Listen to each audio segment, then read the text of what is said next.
హల్లెలూయా. దేవుని పరిశుద్ధ గ్రంథంలో ఉండి ఎఫెసీయులకు రాసిన పత్రికలో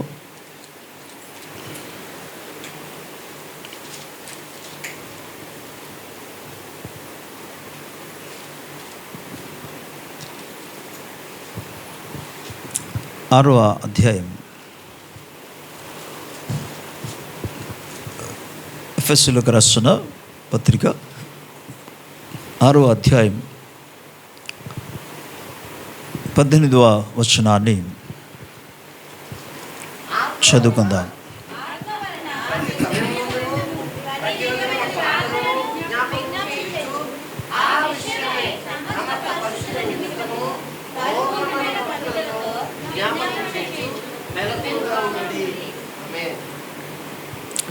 చిన్న ప్రార్థన. ప్రేమ నమ్మదగిన మా తండ్రి, నీ ఘనమైన గొప్ప నామానికి మేము కృతజ్ఞతాస్తుతులు, స్తోత్రాలు, వందనాలు చెల్లిస్తున్నాం. యేసుక్రీస్తు ప్రభువారి యొక్క రక్త ప్రోక్షణ వేడుకుంటున్నాం. Father, we thank you for the blood of Jesus. We thank you father for the name of Jesus. And we thank you father your living word. నాయనా, నీ వాక్యము ద్వారా మాతో మీరు మాట్లాడమని ప్రార్థిస్తున్నాను. వినగల చెవులు, గ్రహించగలిగిన హృదయాలు మా అందరికీ మీరు ప్రసాదించమని యేసుక్రీస్తు ప్రభు నామములో వేడుకొనుచున్నాము తండ్రి. ఆమేన్. ప్రభుకి స్తోత్రం. హల్లెలూయా. మరోసారి దేవాది దేవునికి సకల మహిమ, ఘనత, ప్రభావము కలుగునుగాక. అండ్ మన తండ్రి అయిన దేవుని నుండి, ప్రభు అయిన యేసుక్రీస్తు నుండి కృపా సమాధానము మనందరికీ కలుగునుగాక. ఈరోజు దేవుని లేఖన భాగం నుండి ఎఫెసీయులకు రాసిన పత్రిక 6వ అధ్యాయము 18వ వచనంలో, ఆత్మ వలన ప్రతి సమయమునందును ప్రతి విధమైన ప్రార్థనలను విజ్ఞాపనములను చేయుచు ఆ విషయమై సమస్త పరిశుద్ధుల నిమిత్తమును పూర్ణమైన పట్టుదలతో విజ్ఞాపనము చేయుచు మెలకువగా ఉండుడి. ఈ ఎఫెసీ పత్రిక 6వ అధ్యాయంలో ప్రత్యేకంగా 10వ వచనం నుండి మనం చూస్తే, ఒక క్రైస్తవుడు లేదా ఒక విశ్వాసి దేవుని సముఖంలో దేవుడు అనుగ్రహించే సర్వంగ కవచమును ధరించుకున్నవాడై శక్తిమంతుడుగా ఉండి ఆపద్దినమందు శత్రువును ఎదిరించుచు ముందుకు కొనసాగున్నట్లుగా సర్వంగ కవచాన్ని ధరించుకోమని చెప్పాడు. ఆ తర్వాత చెప్పిన విషయం ఏంటంటే, ఆత్మ వలన ప్రతి సమయమందును ప్రతి విధమైన ప్రార్థనలను. మీరు ఇక్కడ గమనించండి, ఆత్మ వలన ప్రతి సమయమందు. మొదటి విషయం, ప్రతి సమయమందు అంటే ప్రతి సమయము ప్రార్థన చేయడానికి సాధ్యమవుతుందా మనిషికి? జనసమూహాలు ఉంటారు, జనసమూహాల మధ్య మన ప్రయాణం చేస్తుంటాం. ఒకవేళ నీకు సొంత పని ఉండొచ్చు, నీ యొక్క పని నువ్వు చేస్తూ ఉండవచ్చు. నువ్వు పని చేస్తున్నప్పుడు, నీవు ప్రయాణం చేస్తున్నప్పుడు, అది వాహనములు కావచ్చు, ఒకవేళ నీవే ద్విచక్ర వాహనము కావచ్చు, లేక 4 చక్ర వాహనాలు కావచ్చు, మీరు దాన్ని డ్రైవింగ్ చేస్తూ వెళ్తున్నప్పుడు ప్రతి సమయమందు ప్రార్థన చేయడానికి అవకాశం ఉందా? ఒకవేళ లేకపోతే ఎలాగూ ఇక్కడ రాయబడింది. ఒకవేళ ఉంటే అది ఎలాగూ సాధ్యం? సో ప్రార్థన ప్రతి సమయమందు చేయడానికి అవకాశం ఉంది. ఎలాగూ అని అంటే, ఇక్కడ గమనించండి, దేవుని బిడ్డలందరూ కూడా, సంఘ విశ్వాసులందరూ కూడా ఒక నేర్చుకున్నారంటే, ప్రార్థన చేయాలి అన్నప్పుడు యేసు ప్రభు చెప్పిన కొన్ని పద్ధతులను కూడా జ్ఞాపకం చేసుకున్నారు. ఏంటో జ్ఞాపకం అని అంటే, నీవు ప్రార్థన చేస్తున్నప్పుడు నీవు గది లోపలికి వెళ్ళి రహస్యముగా చూచున్న నీ తండ్రి సముఖంలో దేవుడు లేకపోతే తండ్రి విని మీకు జవాబు ఇచ్చినట్టుగా నీవు రహస్యముగా ప్రార్థన చేసుకోమన్నారు. కనుక మనం ప్రార్థన చేయడానికి ఎక్కడికి వెళ్ళాలి? నెంబర్ 1, మన దేవుని మందిరానికి వెళ్ళాలి. అండ్ నెంబర్ 2, మన గృహంలోనే, మన ఇంట్లోనే ఒక గదిలో మనం సపరేట్గా ప్రార్థన చేసుకోవాలనేది నేర్చుకున్నారు. ఇలాగూ చేయాలి అనుకున్నప్పుడు కేవలము అప్పుడప్పుడు చేయగలరు. ఎందుకంటే ఎల్లప్పుడూ ప్రార్థన మందిరానికి ఎవరు రాలేరు. అలాగే ఎల్లప్పుడూ ఇంట్లో గదిలో ప్రార్థన చేయడానికి అవకాశం ఉండదు. కొన్ని స్థలాల్లో కొంతమందికి ఒక బెడ్రూమే మాత్రం ఉంటుంది. అలాంటప్పుడు ఎక్కడ ప్రార్థన చేస్తారు? మరికొందరికి 2 బెడ్రూములు ఉండవచ్చు, మరికొందరికి 3 బెడ్రూమ్స్ ఉండొచ్చు. ఓకే, బట్ అయినా సరే ఆ కుటుంబ సభ్యులందరికీ ఉండటం మూలంగా మాట్లాడడానికి ఒక సమయం ఉంటుంది కదా, పనులు చేయడానికి ఒక సమయం ఉంటుంది కదా. వాళ్ళు అలాంటప్పుడు ఎలాగూ ఎల్లప్పుడూ ప్రార్థన చేయగలరు? ప్రభుకి స్తోత్రం. ఎవరైనా చెప్తారా? మీకు ఐడియా ఉంటుంది కాబట్టి ఎల్లప్పుడూ ఎలాగూ ప్రార్థన చేయగలరు? ఏంటది? గట్టిగా చెప్పాలి. అది ఏది చెప్పినా గట్టిగా చెప్పాలి. మనసులోనా, హృదయంలోనా? ఎవరు హృదయం అన్నారు? హృదయం అని ఒకరు అన్నారు. హృదయంలోనే. ఇంకొకరు మనసులో.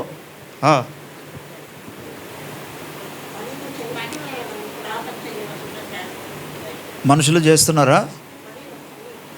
పని చేస్తూ ప్రార్థన చేసేస్తున్నారు. ఓకే, దేవునికి స్తోత్రం, చాలా సంతోషం.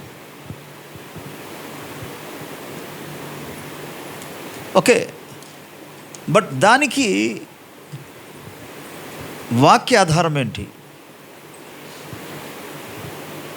మనం ఎల్లప్పుడూ ప్రార్థన చేస్తున్నాము అన్ని స్థలాలు అని చెప్పడానికి వాక్య ఆధారాలు ఏమైనా మనకుందా? ఏ విధంగా నిజానికి మన మనసులో ప్రార్థన చేయగలుగుతున్నామా, చేస్తున్నారా? నేను ఒక వాస్తవం, ఒక మాట చెప్తాను. ఒక వ్యక్తి ఎవరైతే కంటిన్యూగా ప్రతి స్థలాల్లో ప్రార్థన చేస్తున్నారో అంటే ఆయన ప్రార్థనే అతని జీవితంగా మారిపోద్ది.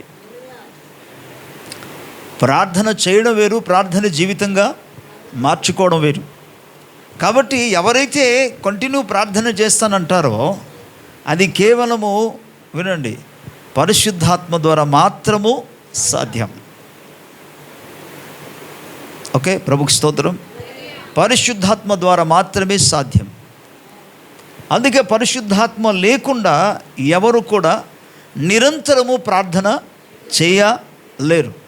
ఆయన సహాయం చేస్తేనే తప్ప. ఎందుకు? పరిశుద్ధ గ్రంథం రోమీయులకు రాసిన పత్రికలో మనకు తెలిసిన విషయం 8వ అధ్యాయంలో 26వ వచనంలో ఏమంటాడంటే, మనము ఎలాగున యుక్తముగా ప్రార్థన చేయవలనో మనకు తెలియదు. అయితే ఆ పరిశుద్ధాత్మ దేవుడు, ఆ ఆత్మ తానే మన పక్షముగా, మన బలహీనతను కూడా ఎరిగిన వాడై మన పక్షముగా ఆయన విజ్ఞాపనము చేయుచున్నాడు. ప్రభుకి స్తోత్రం. అంటే ఎల్లప్పుడూ ఏ విధంగా ప్రార్థన చేయగలరు? ప్రతి సమయం ముందు ఎలాగో ప్రార్థన చేయగలరు అంటే మనసులో అన్నారు. కానీ వాక్యాధార ప్రకారంగా చెప్పాలంటే అక్కడ స్పష్టంగా చెప్పాడు, ఆత్మ వలన అన్నాడు. మనం చదువుకున్న లేఖన భాగంలోనే రాయబడింది ఏంటంటే ఆత్మ వలన, పరిశుద్ధాత్మ వలన మాత్రమే ఒక వ్యక్తి కంటిన్యూగా ప్రతి సమయం ముందు ప్రార్థన చేయగలడు. ఇది ఎలాగో సాధ్యమవుతుంది? దీనికి కొరింథీయులకు రాసిన పత్రికలో మొదటి పత్రిక 14వ అధ్యాయం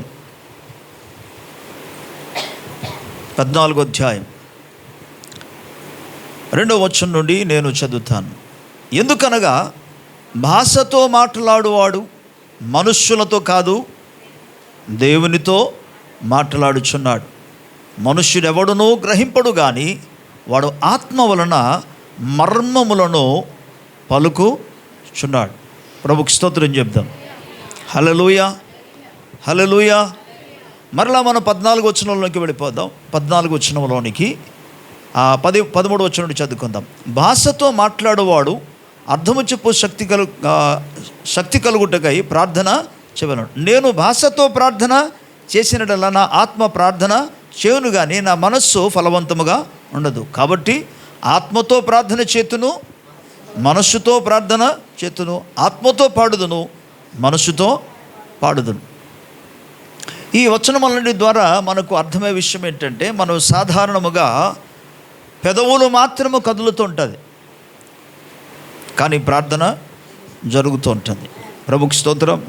ఆ మాటకు అర్థం ఏంటంటే కేవలము నీవు పరిశుద్ధాత్మ పొందుకుంట ద్వారా పరిశుద్ధాత్మ మూలంగా కలిగే ప్రార్థన అనగా విజ్ఞాపన ప్రార్థన కావచ్చు, అది కృతజ్ఞత ప్రార్థన కావచ్చు, అది విన్నపాలు కావచ్చు, యాచనలు కావచ్చు, ఏదైనా సరే ప్రియులారా, కేవలం భాషలతో మాట్లాడగలిగిన వారు మాత్రమే నిరంతరము లేదా కంటిన్యూగా ఎల్లప్పుడూ ప్రతి స్థలమందు ప్రతి సమయమందు ప్రార్థన చేయగలరు.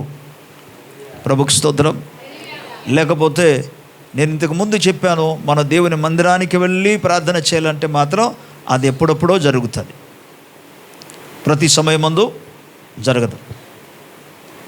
ఇప్పుడు మనం శుక్రవారం, ఈరోజు మనకు నైట్ ప్రేయర్ అంటే వచ్చారు కదా, కానీ ఇదే సమయాన్ని ప్రతిరోజు దేవుని మందిరానికి రాలేరు కదా ప్రజలు. కానీ మనం ఎక్కడున్నా సరే మనం నడుస్తూ కూడా భాషలతో మనం ప్రార్థన చేయవచ్చు, పనులు చేస్తూ కూడా మన భాషలతో మాట్లాడవచ్చు, పరిశుద్ధాత్మ కలిగిన వారు మాత్రమే. అందుకే ఒక విశ్వాసికి పరిశుద్ధాత్మ ఎంతైనా అవసరమై ఉన్నది. ప్రభుకి స్తోత్రం. పరిశుద్ధాత్ముడు అంటే ఆయన కేవలం ఒక శక్తి మాత్రం కాదు, పరిశుద్ధాత్ముడు అనగా ఒక వ్యక్తి. అందుకే దైవజనుడైన బెనిహిన్ గారు 2 పుస్తకాలు రాశాడు. పరిశుద్ధాత్మల గురించిన అవగాహన తనకు వచ్చిన తర్వాత ఆయన రాసిన ఒక పుస్తకం ఏంటో తెలుసా? వెల్కమ్ హోలీ స్పిరిట్ ఒకటి, ఆ రెండోది good morning holy spirit. Good morning ఎవరికి చెప్తారు? సాధారణంగా గుడ్ మార్నింగ్ ఎవరికి చెప్తారు? మనుషులకి చెప్తారా, లేకపోతే ఇంకెవరినైనా చెప్తారా? దేన్ని చెప్తారు గుడ్ మార్నింగ్? మనుషులకే కదా. కానీ పరిశుద్ధాత్మతో ఆయన ఏమంటాడంటే గుడ్ మార్నింగ్ హోలీ స్పిరిట్ అని రాశాడు. ఆ మాటకి అర్థం ఏంటంటే పరిశుద్ధాత్ముడు ఎల్లప్పుడూ తనతో కూడా ఉన్నాడు కనుక ఉదయం లేచిన వెంటనే ఫస్ట్ ఆయన గ్రీట్ చేసింది, ఓకే, నమస్కారం చేసింది లేదా వందనాలు చెప్పింది ఫస్ట్ ఎవరికంటే పరిశుద్ధాత్మునికి. స్తోత్రం, హల్లెలూయా. సో గమనించండి, పరిశుద్ధాత్మని యొక్క అవగాహన కలిగిన ప్రతి ఒక్కరు కూడా వారి జీవితంలో ఎన్నడూ కూడా చల్లారిపోరు. పరిశుద్ధాత్మను స్థానం ఇచ్చిన వాడు వారి జీవితంలో ఎన్నడూ కూడా బలహీనులు కారు. ప్రార్థన ఎందుకు కావచ్చు, వాక్యం ఎందుకు కావచ్చు, సహవాసం ఎందుకు కావచ్చు, ప్రేమ చూపుటెందుకు కావచ్చు, విశ్వాసం ఎందుకు కావచ్చు, ఏ విషయంలో సరే దైవికంగా ప్రతి కోణాల్లో కూడా వారు ఎన్నడూ కూడా బలహీనులు కారు. ప్రభుకి స్తోత్రం. అందుకే ప్రార్థన ఎల్లప్పుడూ ప్రార్థన చేయడం ద్వారా, ఇక్కడ చూడండి రెండో విషయం జ్ఞాపకం చేస్తాను. నేను యాక్చువల్లీ ఆ భాషల వరాన్ని గురించి నేను మాట్లాడట్లేదు, కానీ ఎల్లప్పుడూ ప్రార్థన చేయటాన్ని గురించి మాట్లాడదాం. భాషలతో మాట్లాడడం అనే పదానికి అర్థం ఏంటి? సరే, ప్రార్థన అనగా ఏంటి అసలు? ప్రార్థన అనగా ఏంటి? దేవునితో. మరి భాషలతో మాట్లాడడం అంటే ఏంటి? 2వ వచనం మనం చదువుకున్న 14వ అధ్యాయంలో, కొరింథీయులకు రాసిన మొదటి పత్రిక 14వ వచనంలో ఏమని చూసామంటే, భాషలతో మాట్లాడేవారు మనుషులతో కాదు కానీ దేవునితో. కాబట్టి భాషలతో మాట్లాడడం అన్నా ప్రార్థన చేయడం అన్నా 2 వేరా ఒకటా? ఒకటే. నేను అందుకు చెప్పాను, ఒక వ్యక్తి భాషలతో అనుకోండి ఆయన ప్రతి సమయమందు ప్రార్థన చేయగలడు. స్తోత్రం, హల్లెలూయా. మనస్సుతో ప్రార్థన అన్నాడు 14వ వచనానికి మనం వెళితే, మనస్సుతో నేను ఆత్మతోనూ ప్రార్థన చేతును, మనస్సుతోనూ ప్రార్థన చేతు. నేను ఆత్మతో స్తుతిస్తాను లేదా పాడిదను, అలాగే మనస్సుతో కూడా నేను పాడిదనని పదం వాడాడు. స్తోత్రం, హల్లెలూయా, స్తోత్రం. సో దేవుని ప్రజలారా, ఏది శక్తివంతంగా ఉంటుంది? మనస్సుతో ప్రార్థన చేయడమా, మనస్సుతో పాడడమా, లేకపోతే ఆత్మతో పాడడం, ఆత్మలో ప్రార్థన చేయడమా? ఏది శక్తివంతంగా ఉంటుంది? మనస్సుతో అనేక మంది ప్రార్థన చేస్తున్నాం మనం. వినండి, ఇంకో మాట చెప్తాను. మనస్సుతో ప్రార్థన చేస్తున్నప్పుడు వాటిని వినేవాళ్ళు ఉన్నారు, వాటిని వినబడుతుంది. అది వినబడిన వెంటనే దీనికి సంకుచిత పడవద్దు, ఎవరు కూడా అభ్యంతర పడవద్దు. అది వినబడిన తర్వాత అడ్డగించడానికి అవకాశం ఉంటుంది. ఎవరు అడ్డగించడానికి? శత్రువు దాన్ని అడ్డగించడానికి అవకాశం ఉంది. దానికి ఆధారాలు బైబిల్ గ్రంథాలు మనకున్నాయి. ఎక్కడున్నాయి? దానియేలు గ్రంథంలో మనం చూస్తే 21 days వరకు ఆయన ప్రార్థన చేశాడు. ఎవరు? దానియేలు. మరి ఆయన ప్రార్థన దేవుని సంధానికి చేరకుండా అపవాది ఏం చేశాడు? ఆ దేశంలో ఉన్న అధిపతి, బబులోను దేశంలో ఉన్న అధిపతి ప్రార్థన దేవుని సంధానమునకు చేరకుండా ఆపివేశాడు. కానీ ఆయన ప్రార్థన కంటిన్యూగా పట్టు విడవకుండా, అసలు ఏమాత్రం కూడా తగ్గకుండా ఆయన కంటిన్యూగా ప్రార్థన చేయడం మూలంగా ఆ ప్రార్థన శక్తి ఒక్కసారిగా దేవుని సంధానికి చేరగలిగింది. ఆయన బలముగా ప్రార్థన చేశాడు కాబట్టి, విడవకుండా ప్రార్థన చేశాడు కాబట్టి, అప్పుడు దేవుడు తన దూతను పంపించాడు, సహాయం చేశాడు. ఆ తర్వాత ప్రార్థనకు జవాబు అనేది మనం పొందుకోవడం మనం చూస్తాం. రైట్, ప్రభుకు స్తోత్రం. సో అలాంటప్పుడు సామాన్యముగా చేస్తున్న ప్రార్థనలో, అంటే మనస్సుతో చేస్తున్న ప్రార్థన గురించి చెప్తున్నాను. మనస్సుతో ప్రార్థన చేసినప్పుడు ఆటంకాలు రావడానికి అవకాశం ఉంటాయి, శత్రు దాన్ని అడ్డగించడానికి అవకాశము ఉన్నాయి. కానీ దేవునికి స్తోత్రం, మనం భాషలతో ప్రార్థన చేస్తే హల్లెలూయా చెప్పాలి. భాషలతో ప్రార్థన చేస్తే ఏం చెప్పాలి? హల్లెలూయా.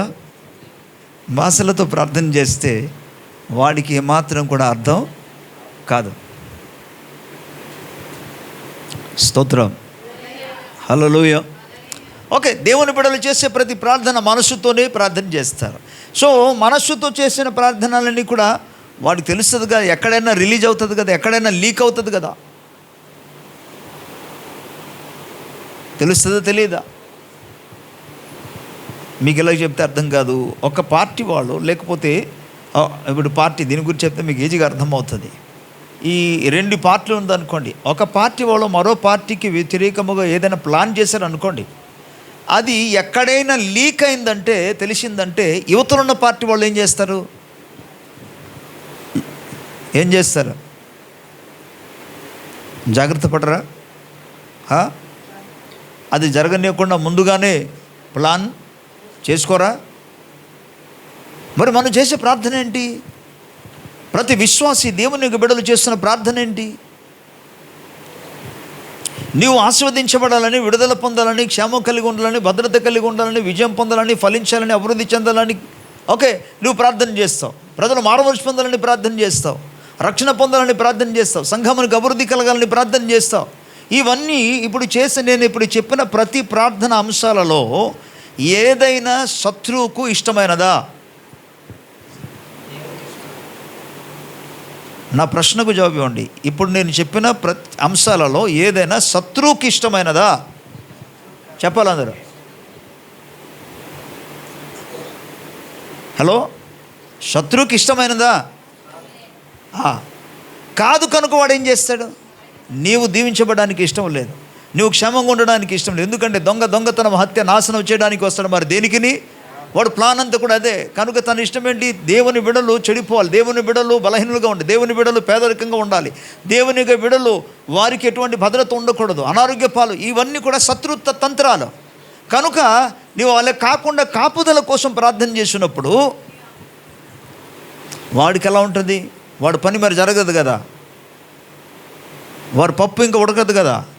ఇప్పుడు వాడు ఏం చేస్తాడు? అందుకే అది జరగకుండా ముందుగానే అడ్డగించడానికి ప్రయత్నం చేస్తాడు. బట్ నేను ఇప్పుడు వినండి, నువ్వు మనస్సుతో ప్రార్థన చేస్తే ఇలా జరుగుతాయి.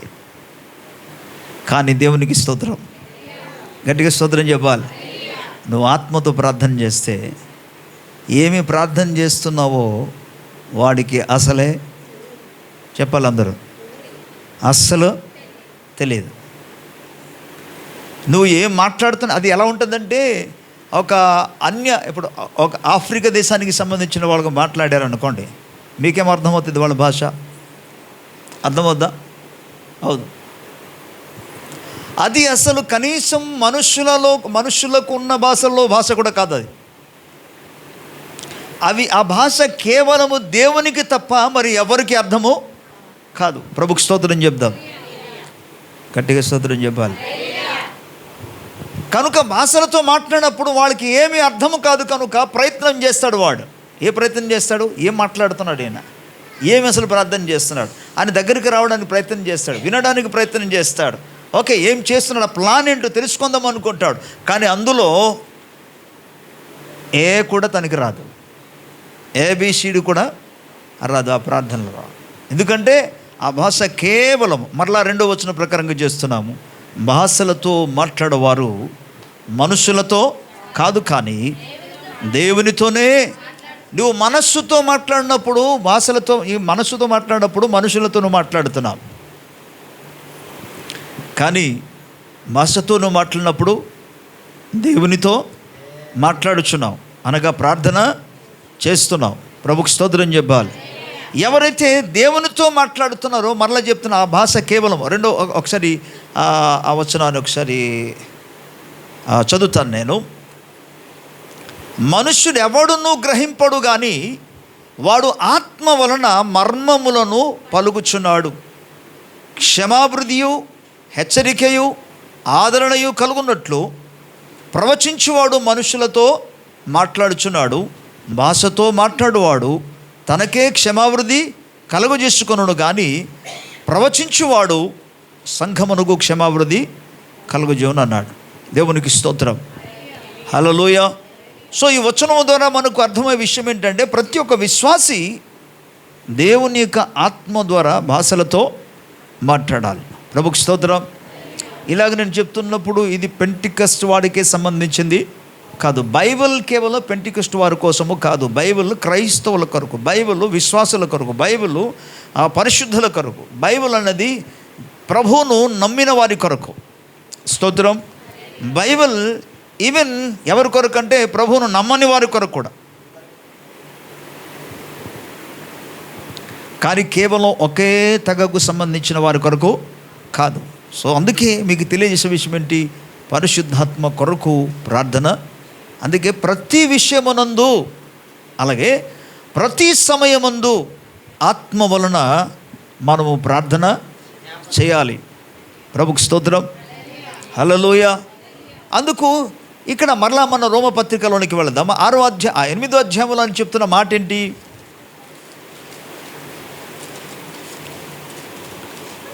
అటువలి ఆత్మయు మన బలహీనతను చూచి సహాయము చేయుచున్నాడు. ఎలైనగా మనము యుక్తముగా ఎలాగూ ప్రార్థన చేయవలనో మనకు తెలియదు, కానీ ఉచ్చరింప సఖ్యము కాని మూల్గులతో ఆ ఆత్మ తానే మన పక్షముగా విజ్ఞాపనము చేయుచున్నాడు. స్తోత్రం.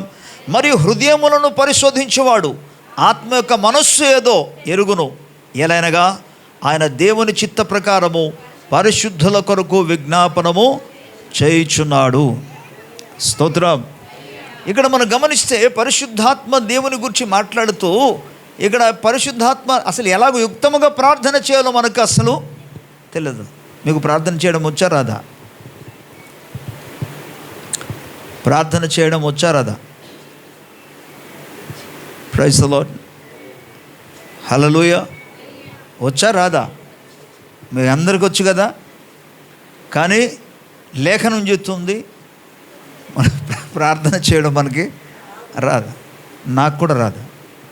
మరి మీకు వచ్చేమో నాకు తెలియదు, నాకు రాదు. ఏ ప్రార్థన రాదు అంటే, మీకు వచ్చిన ప్రార్థన మీరు చేయగలరు, మీకు నచ్చిన ప్రార్థన మీరు చేసుకోవచ్చు, ఇంకొకటికి నచ్చిన ప్రార్థన మీరు చేయవచ్చు. కానీ ఇక్కడ వినండి, చెప్పే మాట ఏంటంటే, యుక్తమైన ప్రార్థన రాదు, నాకు రాదు. సో యుక్తమైన ప్రార్థన ఎవరు చేయిస్తారు అని అంటే, పరిశుద్ధాత్ముడే యుక్తమైన ప్రార్థన నేర్పిస్తాడు. ఎలాగో నేర్పిస్తాడంటే ఇక్కడ అంటున్నాడు, ఉచ్చరింప సఖ్యము కాని మూల్గులతో ఆ ఆత్మ తానే మన పక్షముగా విజ్ఞాపనము చేయుచున్నాడు. ప్రభుకు స్తోత్రం. వినండి, జాగ్రత్త వినండి. యుక్తమైన ప్రార్థన, ప్రార్థనలో సమయం గడుపుటను బట్టి దేవునికి స్తోత్రం. కానీ యుక్తమైన ప్రార్థన అనేది కేవలం పరిశుద్ధాత్మ ద్వారా మాత్రము సాధ్యము. పరిశుద్ధాత్మ లేకుండా, ఆయన నేర్పించకుండా, ఆయన సహాయం చేయకుండా, ఆయన నీలో లేకుండా నీవు యుక్తమైన ప్రార్థన చేయడం నీ వలన కానే కాదు. ప్రభుకు స్తోత్రం. నిజంగా ఆత్మ మూలముగా ప్రార్థన చేసినప్పుడు ఎన్నో అద్భుత కార్యం జరుగుతుంది. కనుక ఆత్మ ద్వారా మనం ప్రార్థన చేయాలంటే మొదట ఏం పొందుకోవాలి? పరిశుద్ధాత్మను పొందుకోవాలి. అందుకే మనం ఒకసారి ఇక్కడికి వెళదాం. తర్వాత ఇక్కడికి మనం వద్దాం, లూకాసు సువార్తలోనికి ఒకసారి వెళదాం. లూకాసు సువార్త 11వ అధ్యాయంలోనికి ఒకసారి వెళదాం.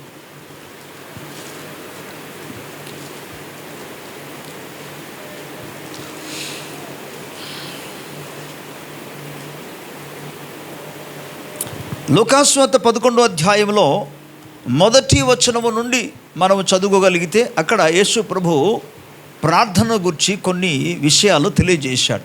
ఎందుకంటే శిష్యులు యేసు ప్రభు దగ్గరికి వచ్చి అడుగుతున్నారు, ప్రభువా మాకు ప్రార్థన చేయడం నేర్పించమన్నారు. ప్రభుకి స్తోత్రం చెప్పాలి. హల్లెలూయా. నేడు రోజుల్లో ప్రార్థన చేయడం నేర్పించండి అన్నవాళ్ళు నాకు ఒక్కడు కూడా కనబడలే.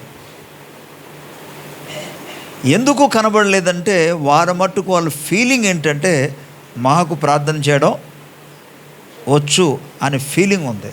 అందుకే ప్రార్థన చేయడం ఎలాగో నేర్పించమన్న వాళ్ళు నేటి రోజుల్లో కనబట్టలే. నేటి రోజుల్లో కాదు, నేను ఇప్పటి వరకు పరిచయం చేస్తున్న సంవత్సరాల్లో ఒక్కడు కూడా నా దగ్గరికి వచ్చి ఎలాగ ప్రార్థన చేయాలో తెలియదు పాస్టర్ గారిని అడిగిన వాళ్ళు నాకు తెలియదు. అడిగిన వాళ్ళు ఒక్కడు కూడా నేను ఎరగను.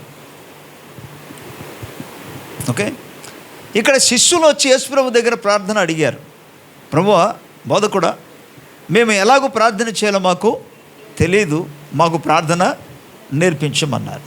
అప్పుడు యేసుప్రభు ప్రార్థన చేయడము ఒక నమూనా ఇచ్చాడు. ఎందుకు? ఇక్కడ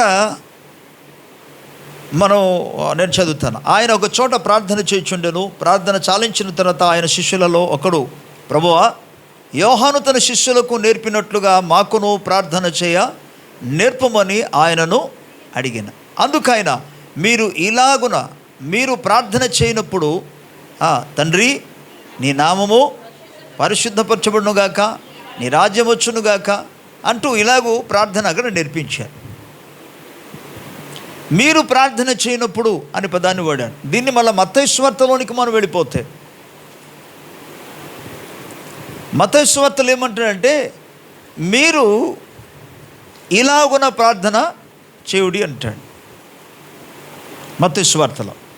అది కూడా మనం చూద్దాం. 6వ అధ్యాయంలో 9వ వచనం నుండి ఒకసారి మనం చూసుకుందాం.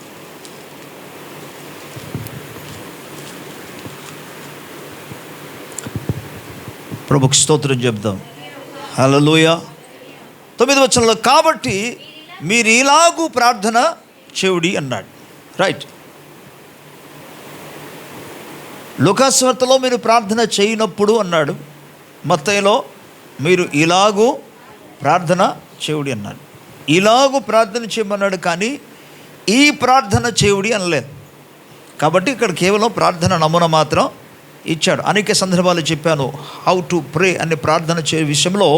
ఇక్కడ కొన్ని మనస్సుతో ప్రార్థన చేసిన, ఇక్కడ కొన్ని ప్రాముఖ్యమైన అద్భుతమైన విషయాలు యేసుప్రభు చెప్పాడు. మొదటిది, పరలోకమందున్న మా తండ్రి నీ నామము పరిశుద్ధ పరచబడునుగాక. అంటే మొదటి విషయం అంటే దేవుని నామం పరిశుద్ధపరచబడాలి అనగా దేవుని యొక్క నామం, పరలోకమందున్న తండ్రి యొక్క నామము పరిశుద్ధపరచబడాలి, మహిమపరచబడాలి, స్తుతింపబడాలి, ఘనపరచబడాలి, కొనియాడబడాలి అనేది ఫస్ట్ స్టేజ్లో ఉండాలి. ఫస్ట్ మన ప్రార్థనలో ప్రారంభంలో మొదటిగా ఉండవలసింది అది, ప్రాథమికమైనది. అందుకే మొదట మన దేవునికి కృతజ్ఞతాస్తుతులు చెల్లించాలి. స్తుతులతో మన ప్రార్థన మొదలు పెట్టాలి. ఎవరికి ఆ స్తుతి అంటే పరలోకమందున తండ్రికి మాత్ర మహిమ కలుగును. ఇంక రెండో విషయం అంటే పరిశుద్ధపరచబడాలి అనే పదానికి మరో అర్థం ఏంటంటే ఆయన నామం పరిశుద్ధపరచబడాలంటే నీవు పరిశుద్ధపరచబడాలని అర్థం. అక్కడ రోమీయులకు రాసిన పత్రిక 2వ అధ్యాయం 24 వచనం ప్రకారముగా మిమ్మును బట్టే కదా దినమెల్లా నా యొక్క నామము, దేవుని యొక్క నామము దూషింపబడుచున్నది అన్నాడు. అంటే దేవుని యొక్క నామము పరిశుద్ధపరచబడాలన్నా, దేవుని యొక్క నామం మహిమపరచబడాలన్నా, దేవుని యొక్క నామము ఘనపరచబడాలన్నా ఎవరి మీద ఆధారపడింది? మిమ్మల్ని బట్టి కదా అన్నాడు. కాబట్టి మొదట నీ స్వభావాన్ని గురించి నువ్వు పరిశీలన చేసుకోవాలి. ప్రభువును మనం స్తుతించడానికి వెళుతున్నప్పుడు, ప్రార్థన చేయడానికి వెళుతున్నప్పుడు, ప్రార్థన ప్రారంభంలో మొదట నిన్ను నువ్వు పరిశీలన చేసుకోవాలి. చేసుకొని ప్రతి బలహీనతను ప్రభు సముఖంలో ఒప్పుకోవాలి. ప్రభుకి స్తోత్రం. దైవజనుడైన నేను ఒకసారి అది చూస్తుండగా దైవజనుడు మన ప్రొఫెట్ టీవీ జోషువా గారు ఏమన్నాడంటే, నువ్వు ప్రార్థన స్థలానికి వచ్చిన తర్వాత ఆయన పూర్తిగా ప్రేయర్ రేల్మ్ గురించి ఆయన మాట్లాడాడు.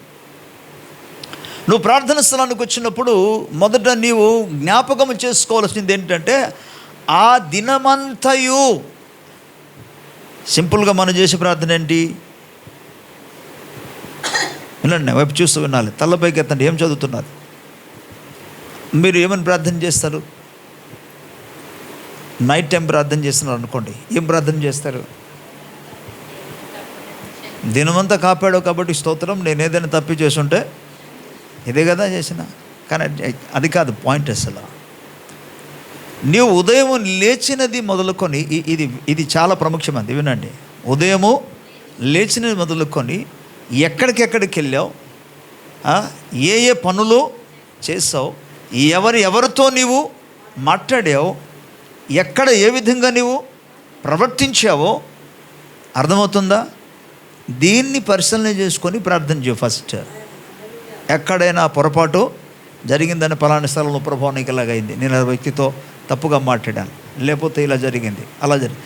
నీవు మొదటి నుండి మార్నింగ్ నుండి నైట్ వరకు మీరు మాట్లాడిన ప్రతి మాటల్లో ఎవరితో మీరు మాట్లాడినా, ఎవరి దగ్గరికి వెళ్ళినా, ఏ పనులు చేసినా, ఎటువంటి పనులు చేసినా వాటిని మొదట జ్ఞాపకం చేసుకొని పశ్చాత్తాపము కలిగి యేసుక్రీస్తు ప్రభువు వారి యొక్క రక్తమును ఆపాదించుకోవాలి.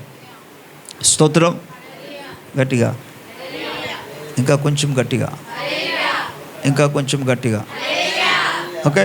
సో ఆ విధంగా నువ్వు ప్రార్థన ప్రారంభం చేసినప్పుడు ప్రభువు నామమునకు మహిమ, పరిశుద్ధపరచబడాలి అనే పదంలో ఎన్ని అర్థాలు ఉంటాయి, దయచేసి గమనించండి, అర్థం చేసుకోండి. తర్వాత పాయింట్లో ఏమన్నారు? నీ రాజ్యము. ఓకే, రాజ్యం వచ్చునంటే వచ్చేస్తుందా? సో ఇక్కడ రాజ్యము, దేవుని రాజ్యము రావాలంటే నీవు దాని కొరకు ప్రార్థన చేయడం మాత్రమే కాకుండా ప్రభు రాజ్యమును గూర్చి, దేవుని రాజ్యానికి సంబంధించిన వాటి విషయంలో ప్రార్థన చేయాలి. దేవుని రాజ్యం అనగా మనకు లేఖనం సెలవిస్తుంది, రోమా 14:17 ఏమని? నీతి, సమాధానం, పరిశుద్ధాత్మ అందలి ఆనందం అన్నాడు. ప్రభుకి స్తోత్రం. హల్లెలూయా. మీరు మత్తయి సువార్తలు కానీ లూకా సువార్తలు కొని మీరు చదువుకుంటే అక్కడ రాయబడిన మాట ఏంటంటే, నేను దేవుని వ్రేలితో దెయ్యములను వెళ్ళగొట్టిన యెడల ప్రభువు రాజ్యము మన మధ్యకు వచ్చే ఉన్నది అన్నాడు. ప్రభుకి స్తోత్రం. సో దేవుని రాజ్యం రావాలంటే అర్థాలేంటి ఇప్పుడు? అంటే నువ్వు దేని కొరకు ఇప్పుడు ప్రార్థన చేయాలి? రోమాపత్రిక 14:17 ప్రకారంగా ప్రభు రాజ్యం వచ్చునుగాక అనగా నీతి, సమాధానము, పరిశుద్ధాత్మ అందలి ఆనందం అని. అంటే అసలు ఇందులోని ప్రార్థన చేసినప్పటికి బోల్ టైం అయిపోద్ది. నీతి కలిగి జీవించడానికి నువ్వు నీతి కలిగి జీవిస్తున్నావా లేదా చూసుకో ఒకసారి.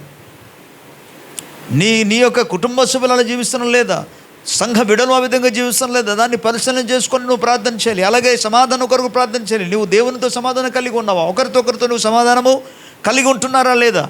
వీటిని గురించి జ్ఞాపకం చేసుకుని ప్రార్థన చేసినప్పటికీ బోల్ టైం అవుతుంది అక్కడే. ప్రభుకి స్తోత్రం. హల్లెలూయా. ఇంకా కొంచెం గట్టిగా. సో దేవుని లేఖనం ఏం చెప్తుందంటే, నీ రాజ్యం వచ్చునుగా కండి అంటే ఒక్క పదంలో అయిపోవడం కాదు. అక్కడ ఇన్ని అంశాలు ప్రార్థన చేయాలని అర్థం. నీతి కొరకు ప్రార్థన చేయాలి, సమాధానం కొరకు ప్రార్థన చేయాలి. ప్రభుకి స్తోత్రం. అండ్ తర్వాత పరిశుద్ధాత్మందలి ఆనందం కలిగి ఉన్నట్టుగా ప్రార్థన చేయాలి. అలాగే దేవుని యొక్క శక్తి ఇక్కడ కనబడాలి. దేవుని వ్రేలని అను కదా, నేను దేవుని వ్రేలితో దయ్యములను వెళ్ళగొట్టినాడలా ప్రభు రాజ్యం మన మధ్యనే ఉన్నది అన్నాడు. అంటే ఎక్కడికి దేవుని రాజ్యం వచ్చింది? దేవుని రాజ్యం ఎక్కడికి వస్తుందో అక్కడ దురాత్మలు. అంటే నీ ప్రార్థన ఇప్పుడు ఏమవ్వాలి? ఏ అంశంలో ప్రార్థన చేయాలని అర్థం? అది దురాత్మలు పారిపోవాలి, దుష్ట శక్తులు బంధించబడాలి. ఓకే, అపవిత్రాత్మలు బంధింపబడాలి, అపవిత్రాత్మలు కూడా పారద్రోలబడాలి. ప్రభుకి స్తోత్రం చెప్దాం. ఈ అంశాలను కూడా ప్రార్థన చేయాలి. సో ఇలాగ చెప్పాలంటే బైబిల్ గ్రంథాల్లో ప్రభువు నేర్పించిన వాటిలో చాలా విషయాలు మనకు కనబడుతుంది. ఓకే, దేవుని స్తోత్రం చెప్దాం. హల్లెలూయా. అండ్ లేఖనాలో మూడో విషయం చెప్పాడు ఏంటంటే, ప్రభువా పరలోకమందు నీ చిత్తం నెరవేరినట్లు భూమి యందు కూడా. పరలోకమందు దేవుని చిత్తం ఏంటి చెప్పాలి. మీకు తెలిసి ఉంటుంది కాబట్టి, ఎన్ని సంవత్సరం అయింది కదా, తెలీదా? మీకు తెలియకపోవడం ఏంటి?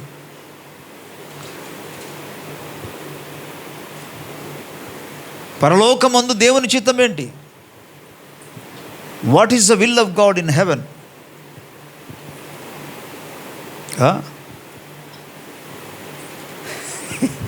స్తోత్రం, హల్లెలూయా. ఓకే, గాడ్స్ విల్ అనే దాంట్లో మనం పరిశీలన చేయాలి. అప్పుడు దేవుని చిత్తం ఏంటి అనేది పరిశీలన చేయాలి. అందులో ప్రముఖమైన విషయాలు ఒకటి రెండు మాత్రం చెప్తాను. I cannot say everything, all thing. నేను చెప్పడానికి మన టైం సరిపోదు. ఒకటి, దేవుడు లోకమును ఎంతో ప్రేమించాడు. అంటే దేవుని చిత్తం అక్కడ ఏముంది? దేవుని చిత్తం ఏంటంటే ఏ ఒక్కరూ కూడా నశించిపోవుట ఆయనకు ఇష్టము లేదు. అంటే అందరూ మారుమనసు పొంది రక్షణ పొందాలి అనేది దేవుని యొక్క, చెప్పాలి అందరూ, చిత్తం. అంటే నీ చిత్తం పరలోకంలో దేవుని చిత్తం ఏంటి? అందరు భూమిలో ఉన్న వాళ్ళందరూ కూడా, ఇది దేవుని చిత్తం. కాబట్టి నీ చిత్తం నెరవేర్చబడునుగా కానీ పలికినంత మాత్రాన కాదు. అక్కడ జస్ట్ మన ప్రభువు చెప్పారు కనుక మనం ఇప్పుడు తెలుసుకోవాలి. ఆత్మ ద్వారా దేవుడు తెలియజేస్తున్న విషయాన్ని మనం గమనించి ఆ చిత్తము నెరవేర్చబడు లాగున మనము ప్రార్థన చేయాలి. అది జరగాలి అంటే, ఆ చిత్తం నెరవేర్చబడాలంటే ప్రజలకు మారుమనసు విషయంలో ప్రార్థన చేయాలి, ప్రజలకు సువార్త ప్రకటించాలి. ఏదో విధంగా ఏ విధము చేతైనా సరే వారికి సువార్త అందునట్టుగా మన ప్రయత్నం చేయాలి, ప్రయాస పడాలి, వాళ్ళకి సువార్త అందించాలి. అలాగున దేవుని చిత్తం నెరవేర్చుటలోని ఒక పాత్రగా, సాధనంగా వాడబడాలి. ప్రభుకి స్తోత్రం, హల్లెలూయా. మొదటిది ఏం చెప్పాను? ఏ ఒక్కరు కూడా నశించిపోవటం ఆయనకి ఇష్టమో లేదు. తిమోతి పత్రికలో అందుకే చెప్తాడు. 2వ అధ్యాయంలో ఆయన మాట్లాడుతూ 5వ వచనంలో అంటాడు, ఆయన మనుష్యులందరూ సత్యమును గూర్చిన అనుభవ జ్ఞానంలోనికి రావాలని, ఏ ఒక్కరు కూడా నశించకుండా అందరూ కూడా రక్షణను గూర్చిన, సత్యను గూర్చిన అనుభవ జ్ఞానంలోనికి రావాలని ఆయన ఇచ్చయించుచున్నాడు అని రాయబడింది. ప్రభుకి స్తోత్రం. ఇచ్చ అన్నా సరే, ఇష్టము అన్నా సరే, చిత్తము అన్నా ఒకటే. ఇది ప్రభు చిత్తం. ప్రభుకి స్తోత్రం. అందుకే ఆయన అంటాడు ఏంటంటే 3వ వచనం అంటే, ఇది మంచిది మన ప్రభు అయిన యేసుక్రీస్తు దృష్టిలో అనుకూలమునై ఉన్నది.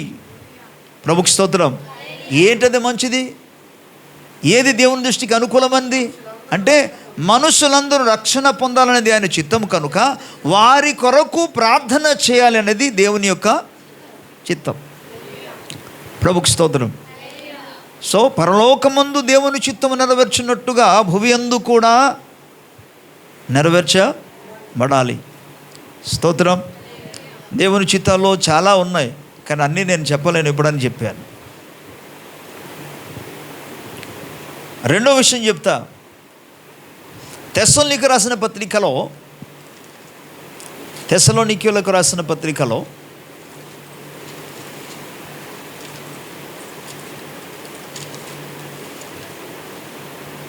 పౌలు ద్వారా పరిశుద్ధాత్ముడు చెప్తున్నమాట. మొదటి పత్రిక 4వ అధ్యాయం, మొదటి పత్రిక 4వ అధ్యాయం 3వ వచనం చదువుకుందాం. మీరు పరిశుద్ధులగుటయే, అనగా మీరు జాగ్రత్తముగా దూరముగా ఉండుటయే దేవుని. దీని గురించి ప్రభు వాక్యం మనకేం చెప్తుందంటే, పేతురు పత్రికలు కానీ లేవి కాండములు కానీ ప్రభు మాట్లాడుతామన్నాడంటే, నేను పరిశుద్ధుడు గనుక మీరును పరిశుద్ధులై ఉండుడి. ఓకే. లేవియ కాండములో వీటిని గురించి యేసు ప్రభు వారు, ఆ తండ్రి అయిన దేవుడు మొట్టమొదటిసారిగా ఇజ్రాయేలు ప్రజలందరూ కూడా తెలిసిన అద్భుతమైన లేఖనాలు ఇవి. ప్రభుకి స్తోత్రం చెప్దాం. హల్లెలూయ. 19వ అధ్యాయంలో 2వ వచనంలో అంటాడు, లేవియ కాండము 19వ అధ్యాయము 2వ వచనములో, మీరు పరిశుద్ధులే ఉండవలను, మీ దేవుడనే యెహోవానగు నేను పరిశుద్ధుడనై ఉన్నాను అన్నాడు. అందుకే ఈ లేఖన భాగాల్లో మనం చూస్తున్నప్పుడు ఏమంటాడంటే, పరిశుద్ధం కలిగి ఉండడం అనేది పరలోకమందు దేవుని ఇష్టం. బట్ ఇది ఎక్కడ నెరవేర్చబడాలి? ఎందుకంటే పరలోకంలో ప్రజెంట్ ఉన్న వాళ్ళందరూ కూడా పరిశుద్ధులే. ఆయన దగ్గర ఉన్న వాళ్ళు ఎవరు కూడా అపవిత్రులు అక్కడ ఉండడానికి అవకాశమే లేదు. అపవాది చిన్నదిగా తన లోపల అనుకున్నాడు, అందుకే పడేశాడు, అంతే. దేవుడు పడద్రోశాడు అతన్ని. ఓకే, కాబట్టి ఇప్పుడు ఆయన సంగతి పక్కన పెట్టండి. పరలోక రాజ్యంలో కాదు కావాల్సింది ఇక్కడ పరిశుద్ధత. ఇప్పుడు దేవుని చిత్తం ఏంటంటే భూమి యందు పరిశుద్ధత అనేది ఆయన చిత్తం నెరవేర్చాలి. ఏ చిత్తం అది? ఇప్పుడే చెప్పాను మీకు,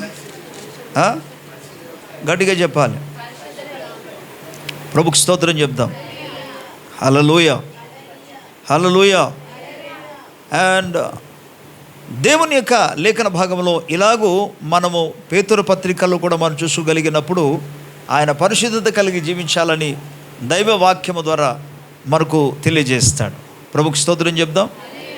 హల్లెలూయ. పేతురు రాసిన మొదటి పత్రికలో 1వ అధ్యాయంలో 14 నుండి 16 వచనం వరకు కలిసి ఉంది. నేను పరిశుద్ధునే ఉన్నాను గనుక మీరును పరిశుద్ధులే ఉండుడని రాయబడినది. కాగా మీరు విధేయులకు పిల్లలై మీ పూర్వపు అజ్ఞాన దశలో మీకుండిన ఆశలను అనుసరించి ప్రవర్తింపక మిమ్మల్ని పిలిచిన వాడు పరిశుద్ధుడే ఉన్న ప్రకారము మీరును సమస్త ప్రవర్తన యందు పరిశుద్ధులై. ప్రభుకి స్తోత్రం. సో దేవుని చిత్తం నెరవేర్చబడాలి భూమి యందు. ప్రభుకి స్తోత్రం చెప్దాం. ఈ మాటకు అర్థం మనం గమనించాలి, గ్రహించాలి. ఏమనగా, దేవుని ప్రజలారా, పరిశుద్ధత కలిగి జీవించడం. ప్రభుకి స్తోత్రం. ఇంకా లేఖనాలు ఇలాగ చెప్పాలంటే ప్రభు చిత్తము మనము ప్రేమ కలిగి జీవించడం ఆయన చిత్తం. మనం సత్యాన్ని అనుసరించడం ఆయనకు చిత్తం. హల్లెలూయా, రైట్. మనం క్షమించడం ఆయన చిత్తం. ఒకరినొకరిని ఆదరించడం అది దేవుని చిత్తం. ఒకరినొకరిని బలపరచడం అది ప్రభు చిత్తం. స్తోత్రం చెప్దాం. హల్లెలూయా. మన ఏక మనస్సు కలిగి ఉండడం అది ప్రభు యొక్క చిత్తం. సో ప్రభు చిత్తము నెరవేర్చబడాలి భూమి యందు అన్న వెంటనే అనేక అంశాలు అక్కడ ఉన్నాయి. ఈ అంశాలన్నింటిలో కూడా మనం ప్రార్థన చేయాలి. ప్రభుకి స్తోత్రం. అయితే ఎఫెసు పత్రికలో మాట్లాడుతూ మనం చదువుకున్న లేఖన భాగంలో ప్రతి సమయమందును ప్రతి విధమైన అనే పదాన్ని వాడాడు. ప్రభుకి స్తోత్రం. ఏంటది? ప్రతి సమయమందు ప్రతి విధమైన అన్నాడు. ప్రభుకి స్తోత్రం. అంటే ప్రతి విధమైన, మొదటిది మనం ఏం చూసుకున్నాము? ప్రతి సమయంలో మనం ప్రార్థన చేయాలి అన్నప్పుడు ఎక్కడెక్కడ ప్రార్థన చేయాలంటే మనం నడుస్తూ మనం ప్రార్థన చేయొచ్చు, పని చేస్తూ కూడా ప్రార్థన చేయొచ్చు. బట్ ఇది ఎక్కడ ఎలాగూ సాధ్యమవుతుందంటే మీకు చెప్పాను, కేవలము పరిశుద్ధాత్మ ద్వారా మాత్రము సాధ్యమవుతుంది. స్తోత్రం. హల్లెలూయా. అండ్ మీకు అందులో ఒక అద్భుతమైన మాట చెప్పాను ఏంటంటే, మనస్సుతో నువ్వు ప్రార్థన చేస్తున్నప్పుడు దానిని అడ్డగించడానికి అవకాశం ఉండొచ్చేనేమో, కానీ ప్రభుకి స్తోత్రం, నువ్వు ఆత్మతో ప్రార్థన చేస్తున్నప్పుడు, భాషతో మాట్లాడినప్పుడు అది ఎవ్వరికీ అర్థం కాదు, మనుషులకు అర్థం కాదు. అలాగే అంతేకాదు, ఎలాంటి శత్రువుకు ఏమాత్రం అది అర్థము కాదు. ప్రభుకి స్తోత్రం. సో దేవుని ప్రజలారా, మనం ఎల్లప్పుడూ ప్రార్థన చేయాలి. రెండవదిగా ప్రతి విధమైన ప్రార్థన చేయాలి. స్తోత్రం. హల్లెలూయా. బట్ ప్రతి విధమైన ప్రార్థన చేయాలి. కానీ మరలా మనం లూకాసు వార్తలోనికి వెళ్దాం. లూకాసు వార్త 11వ అధ్యాయంలోనికి మళ్ళీ వెళ్దాం.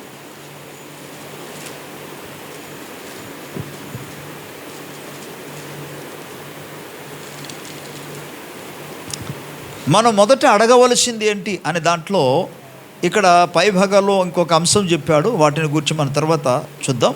బట్ కింద వచనానికి మనం వెళ్ళిపోతే 13వ వచనంలో ఏమంటాడంటే, పరలోకమందున్న మీ తండ్రి తన్ను అడుగువానికి పరిశుద్ధాత్మను ఎంతో నిశ్చయముగా అనుగ్రహించును అనేను. స్తోత్రం. ఇక్కడ జాగ్రత్తగా గమనించండి. ఎవరిని? పరలోకమందున్న మీ తండ్రి తన్ను అడుగు వారికి. వారిక అంటే పదానికి అర్థం ఏంటి? ఎవరైనా అడుగువారు, ఎవరైనా సరే తను అడుగు వారికి పరిశుద్ధాత్మను ఎంతో అధికముగా నిశ్చయముగా. నిజానికి 11వ అధ్యాయంలో దేని గురించి రాయబడిందని చెప్పాను మీకు. ప్రార్థన యొక్క నమూనను యేసుప్రభు అక్కడ నేర్పించాడు. ప్రభుకి స్తోత్రం.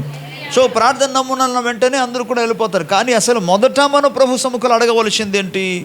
అక్కడ అంటున్నాడు, పరిశుద్ధాత్మను అడగండి అన్నాడు. ఇక్కడ చెప్పింది అంశము చాలా భిన్నంగా ఉన్నది. ఎందుకంటే పరిశుద్ధాత్మ కొరకు ఏ రోజైతే వాక్యం వింటారో, ఏ రోజైతే ఆ అంశంలో మాట్లాడతారో అదే అంశంలోనే ప్రార్థన చేసుకుంటారు. ఎప్పుడు వాక్యం వింటారో అప్పుడే ప్రార్థన చేస్తారు. తర్వాత ఆ అంశంలో అస్సలు నాకు ఒక్కొక్కసారి అనిపిస్తుంటుంది ఏంటంటే, ఒక సందేశం చెప్పిన తర్వాత వీళ్ళకి చెప్పకూడదేమో అని అనిపిస్తుంది. ఎందుకు? ఇంకొక సందేశం చెప్పిన తర్వాత ఆ అంశంలోనికి వెళ్ళిపోయి అంశం మర్చిపోతుంటారు. అలా కాదు. అందుకే మనం రాసుకోవాలి, నోట్బుక్లో రాసుకోవాలి. చదువు ఉన్నవాళ్ళు రాసుకొని దాన్ని మరలా రివ్యూ చేయాలి. దేవుని స్తోత్రం. దేవుని కృప వలన ఈ యొక్క యూట్యూబ్లో మనం అప్లోడ్ చేస్తున్నాం కాబట్టి కనీసం అందులోనికైనా వెళ్ళాలి. ఏమి చెప్పారు ఇంకొకసారి మనం రివ్యూ చేసుకోవాలి, ఇంకొకసారి మనం వినాలి. స్తోత్రం. హల్లెలూయా. ఇప్పుడే చెప్పాను, ఒక 10 నిమిషాల ముందు ఏ వాక్యం చెప్పాను, ఏ రెఫరెన్స్ చెప్పాను చెప్పండి అంటేనే చెప్పడం రాదు.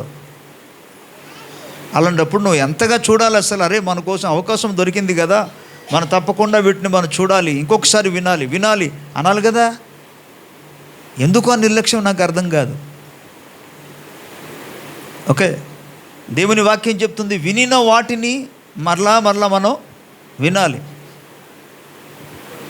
అప్పుడు మనం తప్పిపోకుండా ఉంటాం. మార్గము తొలగిపోకుండా మనం ఇప్పుడు స్థిరంగా పడి ఉంటాం. స్తోత్రం.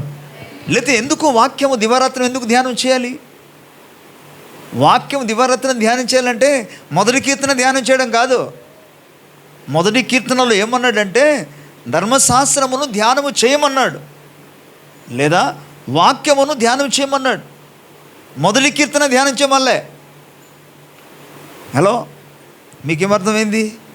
చాలామంది మొదటి కీర్తన ధ్యానం చేసుకుంటున్నాడు. ఏమని? దుష్టుల ఆలోచన ఒక పాపుల మార్గము నిలోక అపహాసులు కూర్చుండగా యెహోవా ధర్మశాస్త్రం ఆనందించు దివారాత్రులు దాన్ని ధ్యానించేవాడు ధన్యుడు. అతడు నీటి కాలువైన నాటబడినది ఆకువాడగా తన కాలమందు ఫలము చెట్టు వల్ల ఉండును. అతడు చేయనదంతయు సఫలమగును. ఇది చెప్పేస్తారు. దుష్టులు అలాగనుండక గాలికి చెదరగొట్టే పొట్టు వలె ఉంది. ఇవి ఏం చెప్తుందంటే మొదటి కీర్తననే వాళ్ళు చదివేసుకుంటున్నారు. అది కాదు కావాల్సింది. దేవుని వాక్యము ధ్యానము చేయమన్నాడు. ధ్యానము చేయమని పదానికి అర్థం ఏంటి? దానిని మనం జ్ఞాపకం చేసుకోండి. ఆవచనం ఏది? మొదటి కీర్తన కాదు. ఏ వాక్యమైతే నువ్వు విన్నావో, దేవుడు ఆ దినాన్న లేకపోతే ఆ వారమున లేకపోతే ఆ దినాన్న లేకపోతే ఆ 2 రోజుల ముందు లేకపోతే 3 రోజుల ముందు దేవుడు ఏ వాక్య సందేశం ఇది ఇచ్చాడో ఆ సందేశాన్ని నీవు పదే హలో నా వైపు చూస్తూ వినాలి. రైట్. దాన్ని జ్ఞాపకానికి తీసుకుని ఉండాలి. అది ధ్యానము అని అంటే జస్ట్ రిమైండ్ అండ్ రీరిమైండ్. దాన్ని అలాగే జ్ఞాపకం చేస్తే అప్పుడు ఎక్కడ ఏమన్నాడు? ధ్యానం చేసిన వాడు ఫలిస్తాడు అన్నాడు. అవునా కాదా? కాబట్టి ఆ వాక్యానికి నువ్వు ధ్యానం చేస్తే తప్పకుండా నీవు ఫలిస్తావు. అందులో ఆ అంశంలో ఫలిస్తావు, ఆ విషయంలో ఫలిస్తావు. ప్రభుకు స్తోత్రం చెప్పాలి. సో ఇక్కడ దేనికోసం ఇప్పుడు మనం ప్రార్థన చేయాలి? మొదట పరిశుద్ధాత్మ కొరకు ప్రార్థన చేయాలి. పరిశుద్ధాత్మను అడిగినాడల్లా ఎంతో నిశ్చయముగా ఆయన అనుగ్రహించును కదా అన్నాడు. అందుకే సో పరిశుద్ధాత్మ పొందుకున్నట్టుగా ప్రార్థన చేయాలి. ఎవ్రీ బిలీవర్, ప్రతి విశ్వాసి కాదు, అవిశ్వాసి అయిన పరిశుద్ధత నింపబడ్డాడు అనుకోండి, వాడు మారు మనసు పొందుతాడు. అందుకే పరిశుద్ధాత్మ కొరకు మనం ప్రార్థన చేస్తున్నప్పుడు, ప్రభువా నాపై, నా బిడ్డల మీద, నా కుటుంబం మీద మాత్రం కాదు, సంఘం మీద కుమ్మరించమని అంతట్లో ముగించడం కాదు, సర్వ శరీరుల మీద అన్నారు ప్రభు అన్నాడు. యూదుల మీద కానీ ఇజ్రాయెల్ ప్రజల మీద అనలేదు ఆయన. ఇర్మియా గ్రంథంలో చెప్పినట్టుగా ఆయన సర్వ శరీరులకు దేవుడు కనుక ఆయన సర్వ శరీరుల మీద తన ఆత్మను ఏం జరుగుతుంది? సర్వ శరీరుల మీద కుమ్మరించబడితే, విశ్వాసి మీద కుమ్మరించబడితే, విశ్వాసి తను తాను తన దిద్దుకుంటాడు. ఒకవేళ విశ్వాసి మామూలుగా ఉన్నాడు అనుకో, చల్లారు పరిస్థితులు ఉన్నాడు అనుకో, పరిశుద్ధాత్మ అతని మీదకి వచ్చినప్పుడు అతడు ఉజ్జింపబడతాడు. స్తోత్రం. సంఘాలలో ఉజ్జీవం వస్తుంది పరిశుద్ధాత్మ సంఘం మీద కుమ్మరించబడితే.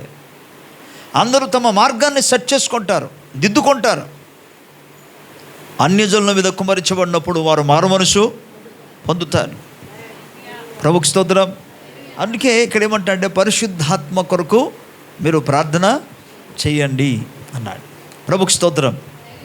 అయితే ఈ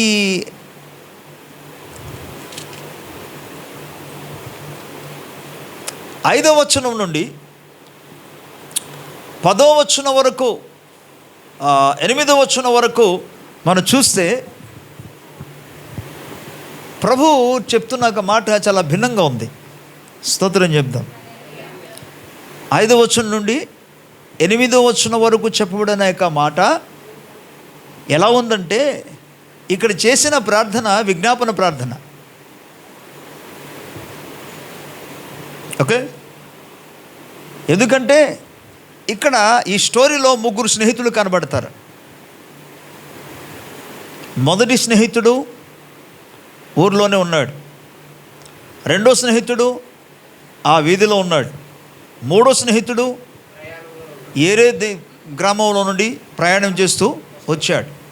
మీరు చూడండి, ఇప్పుడు ప్రార్థన దీని గురించి నేర్పిస్తామని అంటే ప్రార్థన గురించి కదా మాట్లాడుతున్నాడు అక్కడ యేసు ప్రభు. మీరు అలా అడగమని కదా చెప్పాడు. ఇక్కడ ఏం జరుగుతుందంటే, ఇక్కడ అడుగుతున్నది ఎవరి కోసం అడుగుతున్నారు? ఒక స్నేహితుడు ప్రయాణం చేస్తూ ఆ ఊరు గుండా వచ్చాడు కాబట్టి మీరు అనుకోండి, మనం ఇలాగ అనుకుందాం, మనం ఏదో పని మీద మనము ఎక్కడికి వెళ్తున్నాం ఏం చెప్పాలి. ఒకవేళ నేను ఇక్కడ నుండి ప్రయాణం చేసి మద్దిలపాలెం వెళుతున్నాను అనుకోండి. మద్దిలపాలెం మధ్యలో జస్ట్ ఆ మార్గం మధ్య వెళుతున్నాను కాబట్టి మధ్యలో ఇప్పుడు చాలా ఊర్లు ఉన్నాయి మనకి దాటి వెళ్ళాలంటే, రైట్? మనం హైవే అనుకోండి. హైవేలో వెళ్ళినప్పుడు మొదట R&B వస్తుంది, తర్వాత పంజాబ్ హోటల్, ఆ తర్వాత చెప్పాలి, అది కూడా తెలియదు మన వాళ్ళకి. ఆ తర్వాత బిర్లా జంక్షన్, ఆ తర్వాత ఊర్వశి జంక్షన్, ఆ తర్వాత కంచరపాలెం, ఆ తర్వాత తాడ్చెట్లపాలెం, ఇలాగ వస్తుంది. సో నేను మధ్యలో తాడ్చెట్లపాలెంలో ఆగాను అనుకోండి. నేను వెళ్ళేది ఎక్కడికి? మదిలిపాలెం వెళ్ళాలి, కానీ తాడ్చెట్లపాలెంలో ఆగాను. అరే ఇక్కడ మనోడు ఉన్నాడు కదా, టైం అయిపోయింది అలాగే ఈరోజు, కాబట్టి ఇక్కడ జస్ట్ వెళ్ళి అతనితో కలుద్దాం, ఈ నైట్ వాళ్ళతో మన సహవాసం చేసి మరలా వెళ్ళిపోదామని వెళ్ళాడు.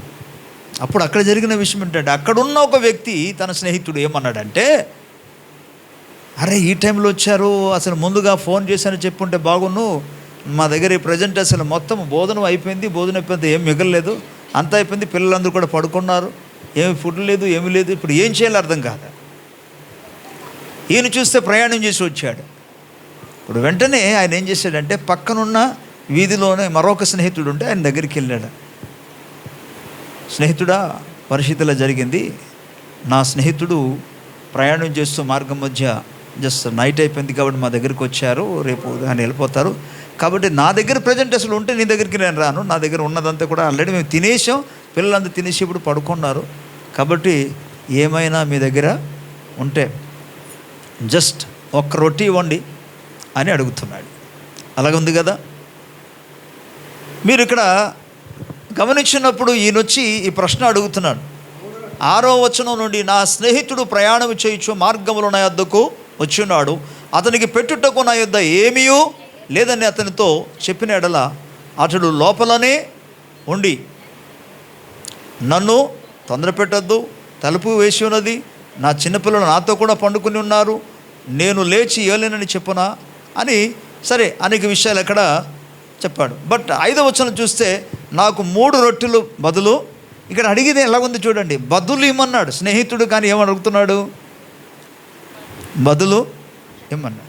నాకు ఇప్పుడు రాత్రి ఇస్తే నేను తర్వాత నీకు 3 రొట్టెలు ఇచ్చేస్తాను, నాకు కేవలం బదులు మాత్రమే ఇమ్మన్నాడు. ప్రభుకి స్తోత్రం, గట్టిగా స్తోత్రం చెప్పాలి. సో ఇప్పుడు ఈయన అడుగుతుంది దేనికోసం చెప్పాలి అందరూ. అడుగుతుంది దేనికోసం? అడుగుతుంది లేదా ఎవరి కోసం? తన కోసమా, తన స్నేహితుల కోసమా? ఎవరి కోసం? తన స్నేహితుని కోసము అడుగుచున్నాడు, తన కోసం కాదు. ప్రభుకి స్తోత్రం.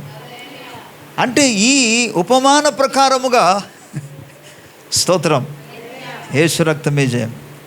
యేసు ప్రభు చెప్పినట్టు ఈ ఉపమాన ప్రకారంగా ఎవరి కోసం అడగాలి?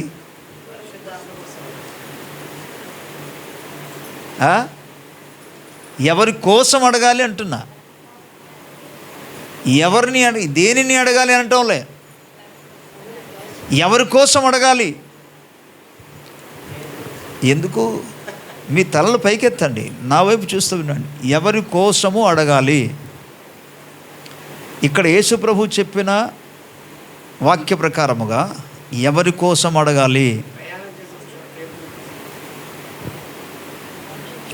సరే ఇలాగంట, అక్కడ చెప్పబడిన మాట ప్రకారంగా నీ కోసం నువ్వు అడగాల, స్నేహితుని కోసం అడగాల. ఎవరి కోసం అడగాలి? స్నేహితుని కొరకు కూడా అడుగుతున్నాడు, తన కోసం కాదు. అది అర్థమైందా? అంటే మన యొక్క ప్రార్థన విజ్ఞాపన ఉన్న వెంటనే ఎవరి కోసం? ఈయన ఆల్రెడీ తిన్నాడండి, ఆల్రెడీ తిన్నాడు, బాగానే ఉన్నాడు. ఇప్పుడు కావాల్సింది ఎవరికంటే తన స్నేహితుడి కోసం. ప్రభుకి స్తోత్రం. మనం ఇక్కడ అర్థం చేసుకోవాలి, అక్కడ స్నేహితునితో పోల్చి మాట్లాడాడు, కానీ అక్కడ నిజంగా స్నేహితుడు గురించి అక్షరానుసరమైన స్నేహితులు వచ్చి అడిగినట్టుగా కాదు. అక్కడ యేసు ప్రభు కేవలం ఉపమానముగా ఈ మాట చెప్పాడు, సాదృశ్యంగా చెప్పాడు ఈ మాట. స్తోత్రం. అలాగే యేసు ప్రభు మాట్లాడుతున్నప్పుడు ఇదే లూకాసు వార్తలు చెప్తాడు ఏంటంటే, ఒక వ్యక్తి యెరూషలేము నుండి యెరికోకు ప్రయాణం చేస్తున్నప్పుడు దొంగల చేత చిక్కబడ్డాడన్న మాట చెప్తాడు. ఇది కూడా ఉపమానమే చెప్పాడు. ఇప్పుడు అందులో నుండి యేసు ప్రభు మనకి ఏం నేర్పిస్తున్నారు? అక్కడ పొరుగువాడు ఎవరు? నిన్ను వల్ల నీ పొరుగువాడిని ప్రేమించమన్నాడు కదా. నీ పొరుగువాడు ఎవరు? చూసుకోండి, మీ పక్కన ఎవరున్నారు? నీ పొరుగువాడు ఎవరు అసలు?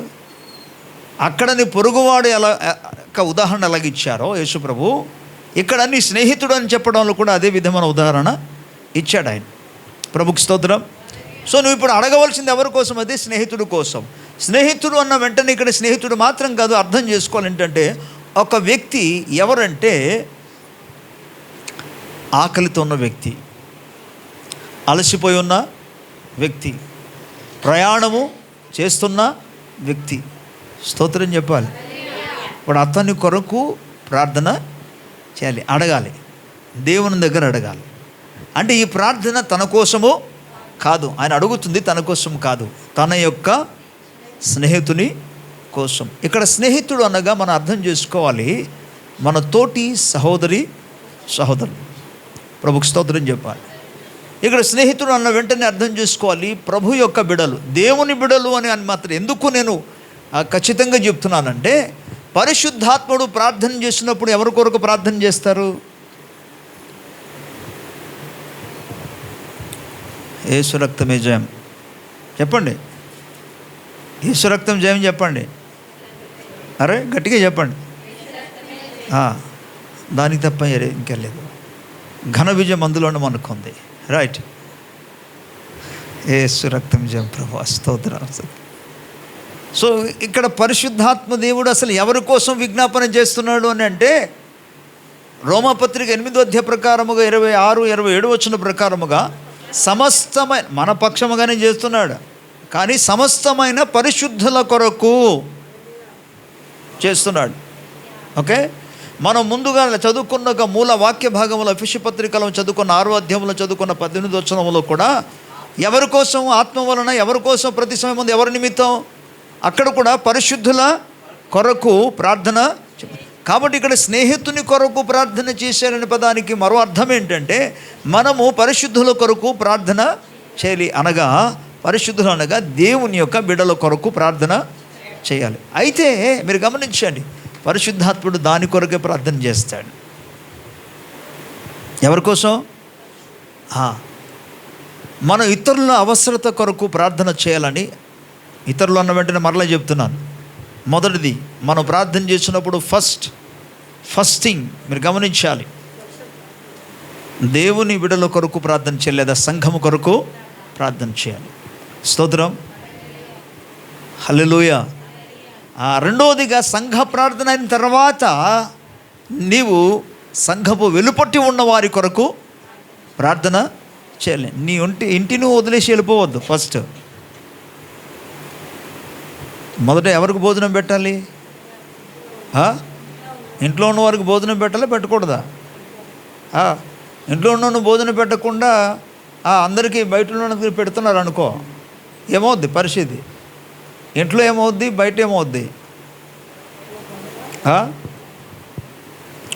మొదట నువ్వు పెట్టవలసింది ఎవరికి?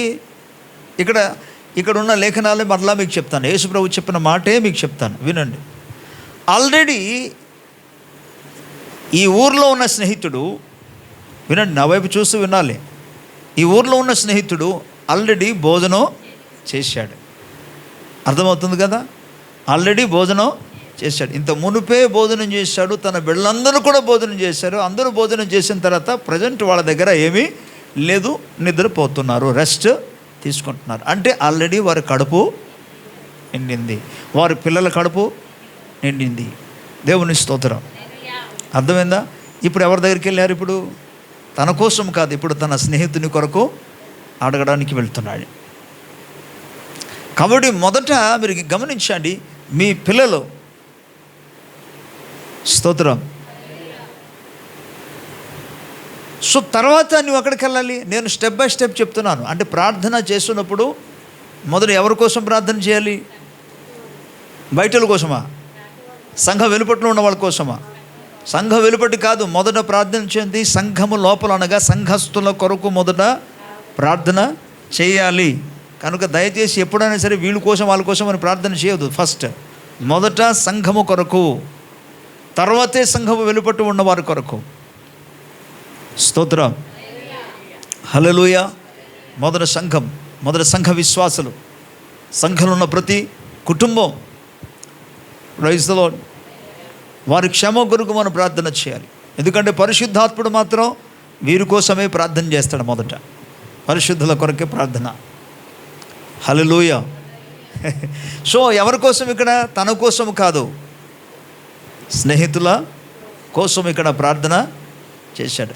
అండ్ మూడో విషయం నేను చెప్పిన మాట నేను ముగిస్తాను. మీరు గమనించండి, ఒక అద్భుతమైన ఎక్స్ప్లెనేషన్ ఇక్కడ ఇచ్చాడు. ఇది కానీ మీకు తెలిసితే, నిజంగా ఈ మాట మీకు అర్థమైతే, మీరు విశ్వాసములో బలం పొందుకుంటారు. స్తోత్రం. మీ యొక్క విశ్వాసం బలపడుతుంది. ఓకే, ఏంటది మనం చూద్దాం.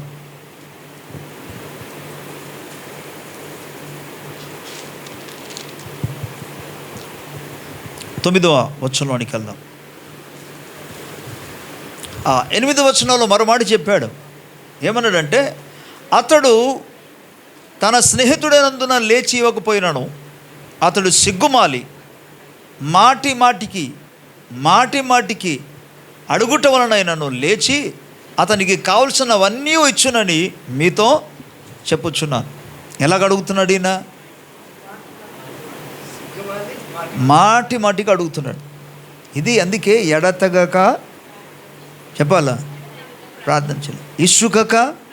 అది మాటి మాటికి సిగ్గుమాలి. అక్కడ ఏమంటున్నాడంటే పై వచనాలు మనం చదువుకోవడం ఏంటంటే, నా పిల్లలందరూ పడుకొని ఉన్నారు, ఇది మంచి నైట్ టైం, ఇది ఈ టైంలో వచ్చారేట్రా బాబు, వెళ్ళండి, ఇప్పుడు అడగడానికి వచ్చారేంటి, వాళ్ళు నిద్రపోతుంది వాళ్ళకి, ఇప్పుడేంటి ఇబ్బంది పెడుతున్నారండి అని అన్నా ఈయన ఏం చేస్తున్నాడు, మాటికి మరలా చెప్తున్నాను, తన కోసం కాదు. ఈ మాటికి అడిగింది తన కోసం కాదు, తన స్నేహితుల కోసం. ఓకే, ప్రభుకి స్తోత్రం చెప్దాం గట్టిగా, హల్లెలూయా. ఎప్పుడైతే మాటికి అడిగారో ఆయన తట్టుకోలేక ఇసుకుపోయి వచ్చేసాడు. ఒరే బాబు, ఇంక ఎంత కావాలో తీసుకురా బాబు, ఏటి అసలు నేను తట్టుకోలేకపోతున్నాను, నీకు ఎంత కావాలో తీసుకెళ్ళాలంటే కనుక అక్కడ ఏమంటున్నాడు 8వ వచనాలు చూసుకుంటే, కావలసినవన్నీ అతడు లేచి కావలసినవన్నీ ఇచ్చునండి మీతో చెప్పుచున్నాను. ఓకే, రైట్, ప్రభుకి స్తోత్రం. అలాగ చెప్పిన తర్వాత అటువలే మీరును అడుగుడి.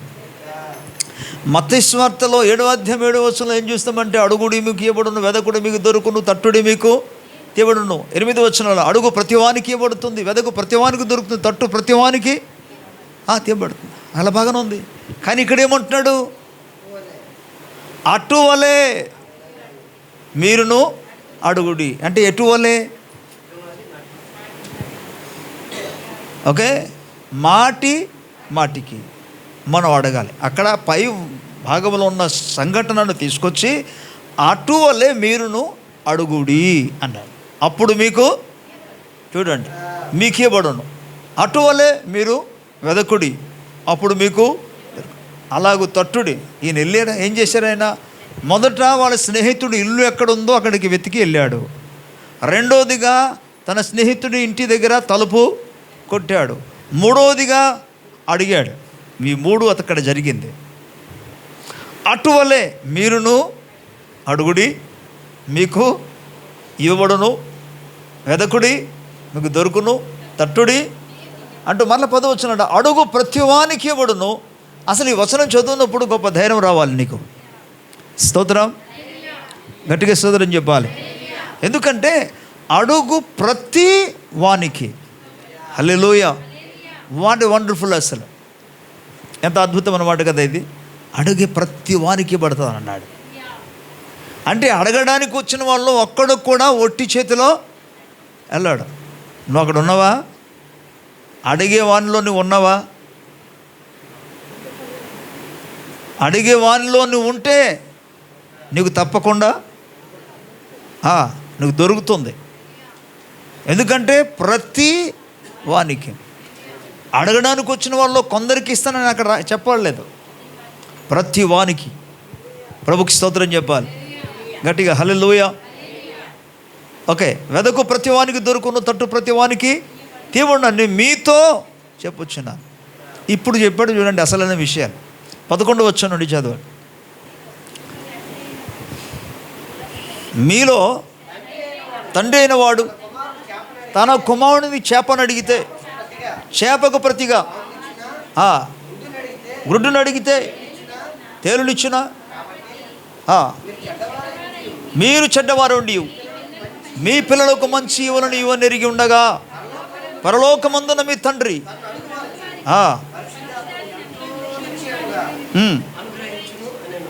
రైట్, ప్రభుకి స్తోత్రం చెప్దాం, హల్లెలూయా. అది అలా ఉంచండి. మత్తయి సువార్తలో ఒకసారి వెళదాం. మత్తయి సువార్త 7వ అధ్యాయంలో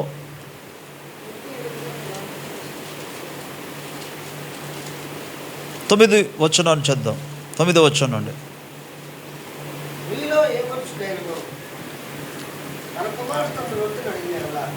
నేను చెప్పాను అందరూ చదవాలి. రైట్, కమాన్, అందరూ చదవాలి.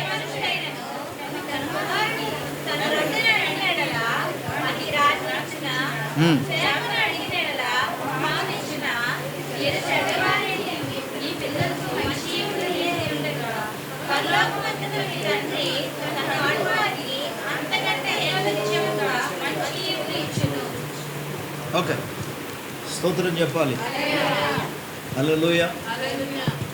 ఇక్కడ మరో ఒక ఎగ్జాంపుల్ తండ్రి యేసు ప్రభు తీసుకొచ్చాడు. ఏంటంటే తండ్రి కుమారుడు. పై భాగంలో స్నేహితులు, కింద భాగంలో తండ్రి కుమారుడు. రైట్. ఈ తండ్రి కుమారుడు గురించి ప్రస్తావన తీసుకొచ్చాను. మీలో తండ్రి అయిన వాడు తన కుమారుడు రొట్టెను అడిగితే రాతి నిచ్చున. ఇది మత్తయి సువార్తలో చెప్పాడు. రైట్. అలాగే చేపను అడిగితే పాము నిచ్చున అన్నాడు మత్తయి సువార్తలో. లూకా సువార్తలో ఏమంటాడంటే గుడ్డును అడిగితే తేలిచ్చున అన్నాడు. ఏం మీకు అర్థమైంది ఈ వచనాల్లో? ఏమర్థమైంది?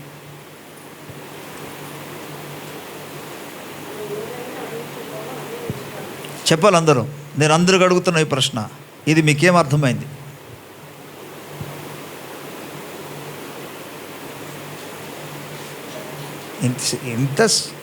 ఇన్ని సంవత్సరాలు నా దగ్గర ఉండి మీరు చెప్పకపోతే చాలా బాధాకరమైన విషయం. ఓకే, బైబిల్ చదువుతూ ఉండి కూడా చెప్పకపోతే ఎలాగా? అటు కూడా రైట్. సరే, ప్రభుకి స్తోత్రం చెప్దాం. నేనే హల్లెలూయా చెప్తా, మీరందరూ కూడా స్తోత్రం చెప్పండి. హల్లెలూయా, స్తోత్రం. ఓకే, ఈ వచనం మనకేం చెప్తుంది? ఒకటి, తండ్రి కుమారుడులో ఉన్న అనుబంధం. ఏ తండ్రి కూడా తన కుమారుడు రొట్టెను అడిగితే రాయి ఇచ్చేవాడు ఎవడు లేడు. ఈ వచనం చెప్తూ, అలాగే చేపను అడిగితే పామునిచ్చేవాడు కానీ గుడ్డును అడిగితే తేలిచ్చే తండ్రి ఎక్కడా లేరు అంటూ ఏమన్నాడంటే, మీరు చెడ్డవారై ఉండి కూడా మీ పిల్లలకి ఏది అడిగితే అదే ఇవ్వగలిగితే పరలోకమందున తండ్రి మత్తయి అంతకంటే అధికముగా మంచి ఈవులను అనుగ్రహించును కదా అన్నాడు. లూకా సువార్తలో పరలోకపు తండ్రి తన్ను పరిశుద్ధాత్మను అడిగిన ఎడల ఎంతో అధిక నిశ్చయముగా అనుగ్రహించును కదా అన్నాడు. ప్రభుకు స్తోత్రం. గట్టిగా హల్లెలూయా. అంటే ఏది అడిగితే అదే ఇస్తాడు అన్న వెంటనే దానికి మరో అర్థం ఏంటంటే, నువ్వు స్పష్టముగా కూడా అడగాలని అర్థం.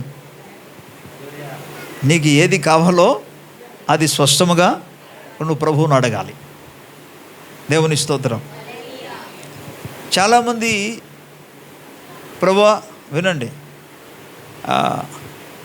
నీ చిత్తమైతే చేయండి, దేవుని చిత్తమైతే చేయమని అన్నాడు, బాగానే ఉంది. కానీ నీ పట్ల దేవుని చిత్తం ఏంటో అది కూడా స్పష్టీకరణ ఉంది కదా బైబిల్లో. ఉన్నదా లేదా బైబిల్లో? లేఖనాల్లో దేవుని చిత్తం ఏంటనే విషయాన్ని అన్నీ రాయబడి ఉంటే మరి నీ చిత్తం ఏది చేయండి ఏంటి? ఏది చిత్తమో అది మనం ప్రార్థన చేస్తే అది దేవుని చిత్తము. కాబట్టి మరలా లేఖనాలు ఏమంటుందో తెలుసా? వినండి. మరలా తండ్రి